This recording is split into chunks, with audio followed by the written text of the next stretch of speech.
Okay, here we go. So let's give all the artists a hand. My name is Nina, and I am moderating the Q&A. As they set up the chairs here, I'd love for the artists to come up. And just one rule, as I am the authority in the room, the moderator. We would love for you all to only ask questions. So if you have comments, personal confessions and things of the sort, please hold those until after our 15 minutes. Okay, is this everyone? One of the artists is putting on pants. Okay. Well, should we get started and then she'll run out with her pants, he or they will run out with the pants on. All right, so I'm gonna model a question. And I'd like to ask, what question, experience is at stake or on the line for you all in your individual performances or group performances? So what's at stake, what's on the line?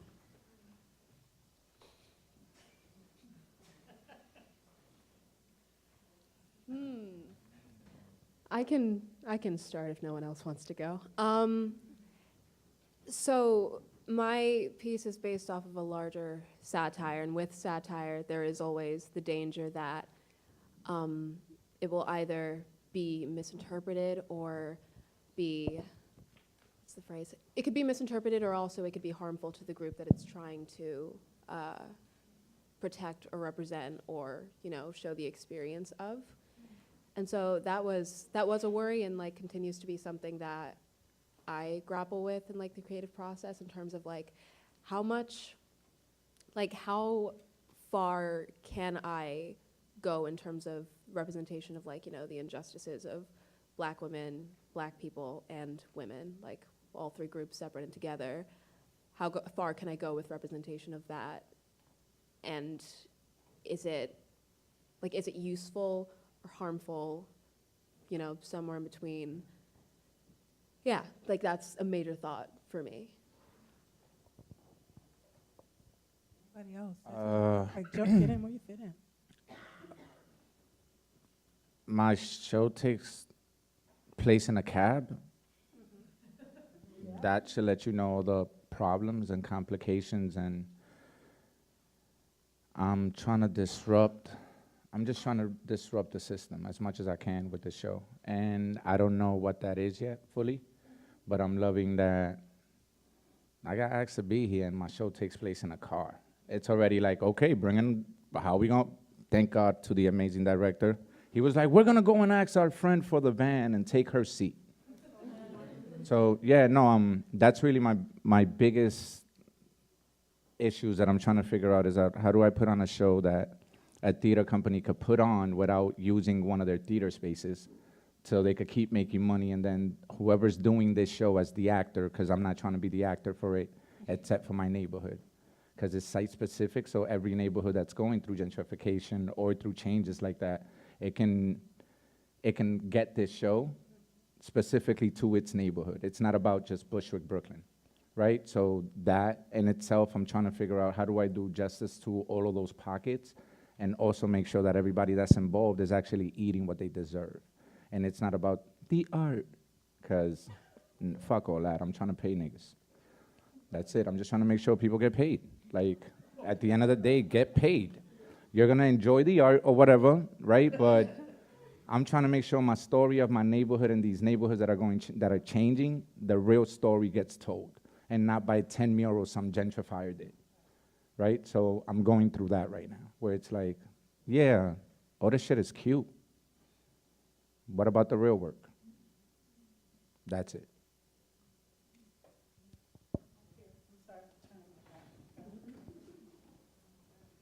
Well, I should also say we have a third collaborator, writer, performer who's not here, Jen Kidwell. And I think for us, the thing on the line is really examining the paradigm shift, the paradigms of comedy, and the misogyny at the heart of that, and the things that we accept as being safe and normal simply because that's where the paradigm has existed, and so many forms of comedy, even alternative forms of comedy that are supposed to be criticizing or shifting what's existed before, are still finding their foundations in this sick system, and how that actually makes an allowance for so many of the behaviors today, notwithstanding, that we can so easily accept. So I think this question of whose line is it anyway is really alive for us. And we're curious about, what does a comedy look like that doesn't have somebody at the butt of that joke? Or what does a comedy look like that, I don't know, that is authored by a people who have not had the power previously? Any questions from out in the house, please? Or any other artists did you want to add? We've got one.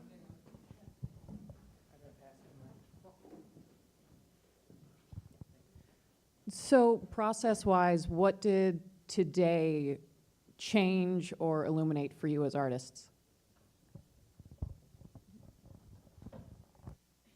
Sorry, do you mean today in this room, or do you mean today? Okay. We're just even angrier.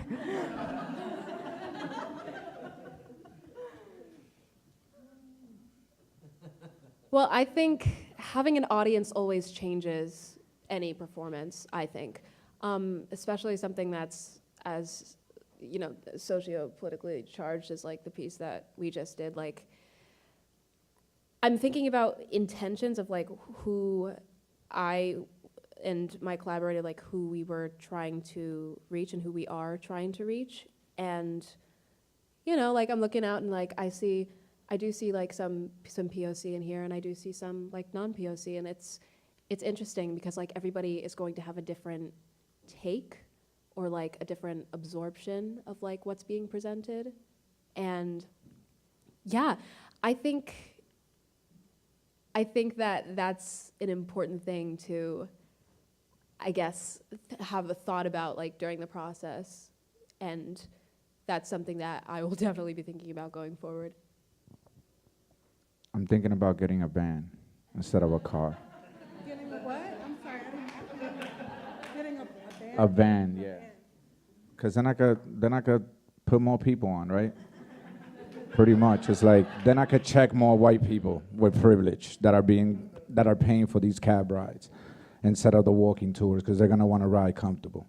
So then I could, that pretty much. I guess there's information in ours, because part of the thing is how you're seeing our bodies, and in order to do that, we put our bodies through a lot of transformations and a lot of illusions and many other friends and characters over the course of the night. So it's, in order to see how your body is seen, it has to be seen, so that we can kind of do those kind of micro calibrations, trying to figure out how it was seen. So all of that is super helpful when you put your body out there. So it's always useful.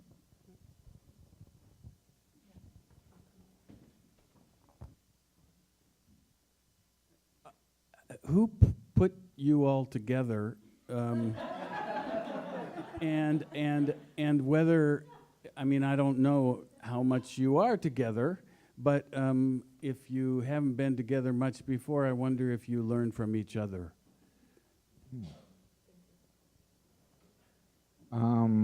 Andrew, the killer back there that would do that, planned the whole prelude, Andrew Kircher, he put us together. That piece makes me want to add way more racial shit into my show. That piece makes me want to add a comedy skit in the front of it and like figure out how to include more about the pronouns and stuff that my neighborhood does not get. So that your two pieces inform me that way. We're like, oh, you could go even more crazier than what you're thinking you're doing. Go down that road. So thank you. Yeah.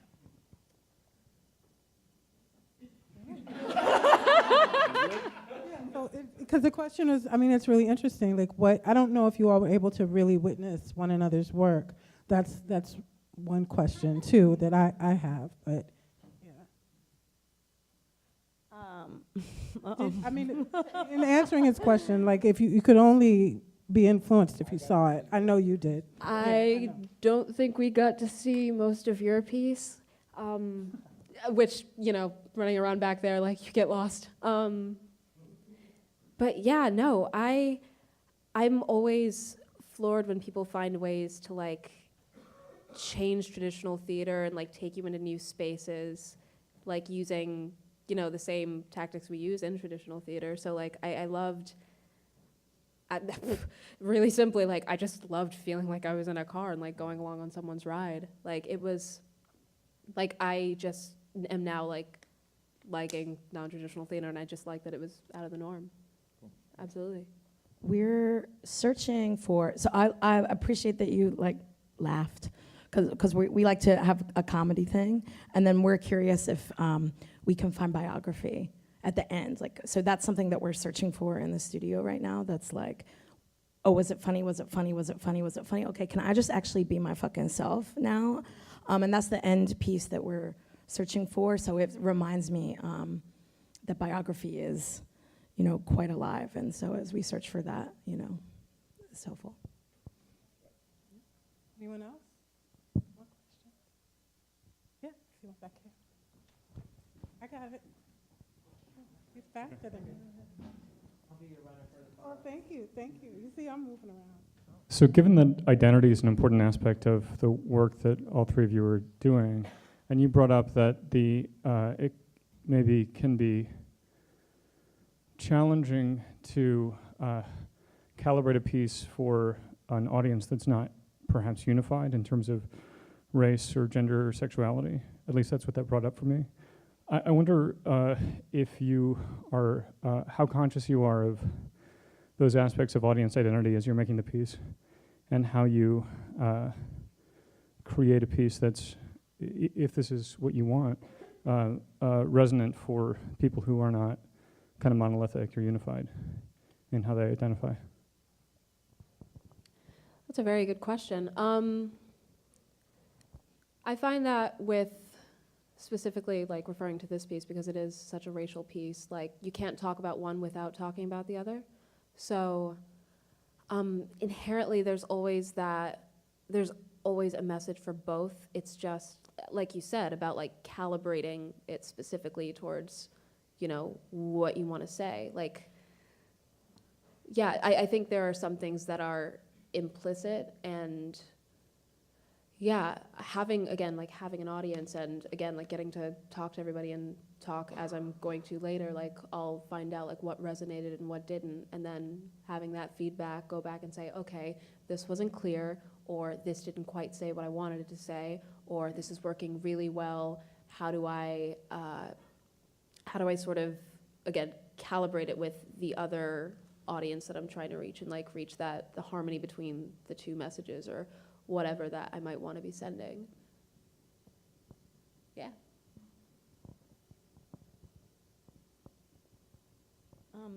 We've talked a lot in our room, jokingly and not jokingly, about how this piece for us is really for the demographic of gentlemen that I first brought up for the ambulance game. And we've joked and not joked about setting up the audience so that that demographic of person is seated in VIP tables in the front, and that the other audience members would watch them watching the show. Because our director, who doesn't agree with this idea, is here, I would love to get a show. That's what the show should be! I would love to get a show of hands if you think that that's a good idea. Great, so we're right. Mad real.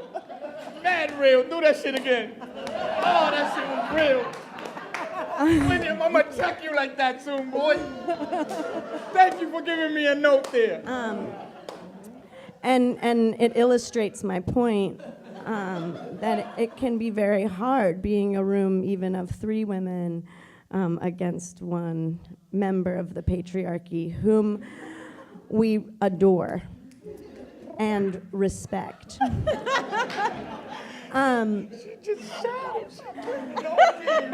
But seriously, Still in here. Yo, I think keep going, keep going. Oh, this shit is so good. You just made my day. I was tight being up here. You got me laughing.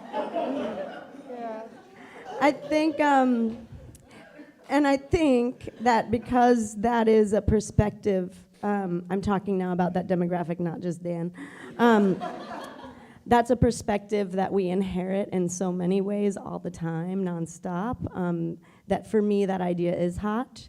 And for us to witness the seeing is hot. I think that's why we've kind of pushed for that. And yet, sometimes, shockingly, in a work in progress setting that is often not the demographic that shows up in droves. Like often it's, like we had a work in progress recently at a queer club where I was like, can I get one white, straight, seeming cis male? Never mind 2 that I need. I'm like, when is it so hard to find that demographic in a theater? But so I think today was helpful and also is challenging because you're making I as a performer, I mean, in these 2 sections, I'm doing that twice, right? And I'm making all kinds of assumptions about people, including their gender and their gender identification and their orientation and their politics, and it doesn't really work unless you get somebody who will play along. And I knew you were a director, and that was not what I wanted. And you wrote too much, but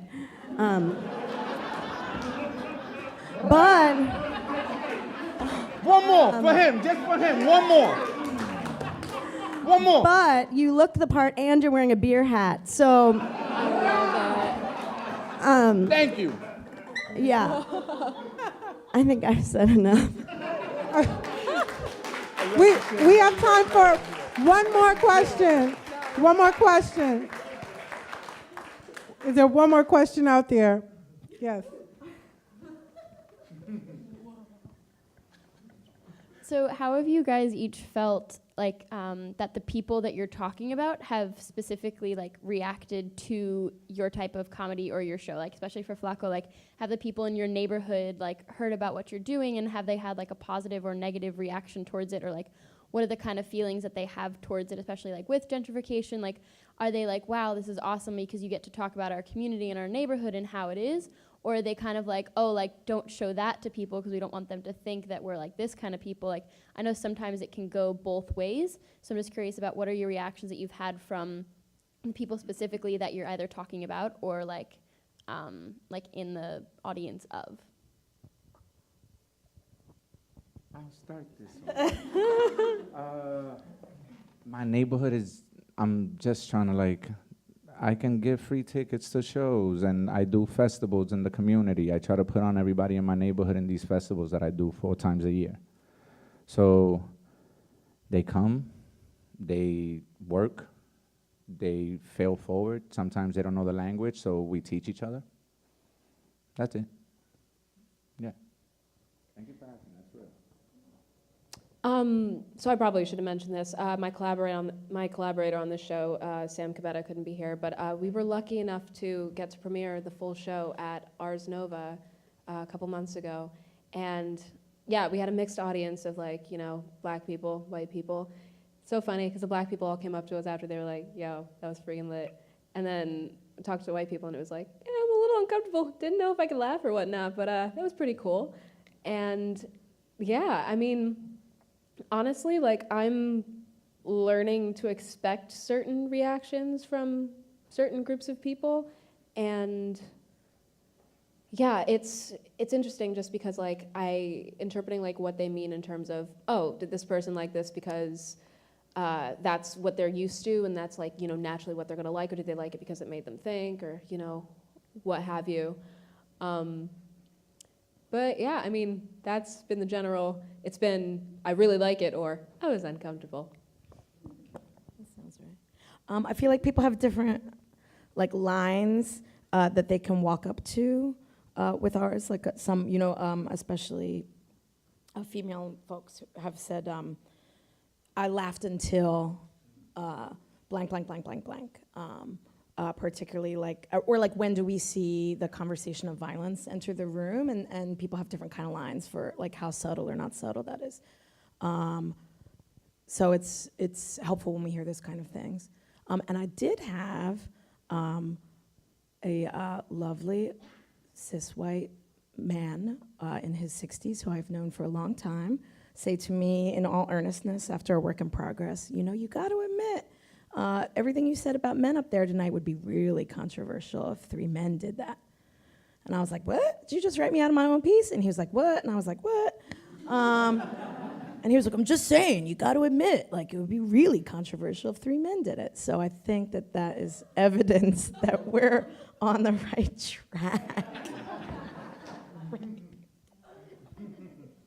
All right. Well, thank you. And we're not done. There's more going on with the festival, so we hope that you will hang around and go to all the other events. Thank you for coming out. Thank you to all of the artists. Fantastic.